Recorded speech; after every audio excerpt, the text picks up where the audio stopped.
মণিদীপা ক্রিয়েশনে সবাইকে অনেক অনেক স্বাগত। আশা করি যে যেখান থেকে দেখছো আমার সব বন্ধুরা খুবই ভালো আছো, আর তোমাদের ভালোবাসায় আমিও ভালো আছি বন্ধুরা।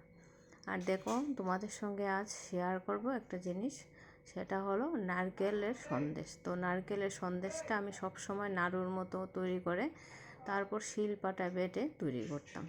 তো আজ একটু খাটনিটা যেন কম হয় তার জন্য মিক্সিতে নারকেলটা ভালো করে পেস্ট করে নিয়েছি প্রথমে, তারপর চিনি দিয়ে একসঙ্গে নেড়ে নেড়ে একদম নাড়ুর মতো করে নামিয়ে নিয়েছি। এবার এগুলো দিয়ে সন্দেশ তৈরি করে নেব।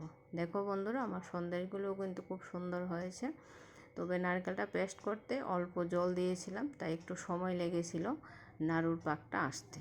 তো একটু সময় নিয়ে সন্দেশগুলো তৈরি করে নিয়েছি। তো কেমন হয়েছে কমেন্ট করে অবশ্যই জানিও বন্ধুরা। সবাই ভালো থেকো, সুস্থ থেকো, আর সবাইকে অসংখ্য ধন্যবাদ বন্ধুরা।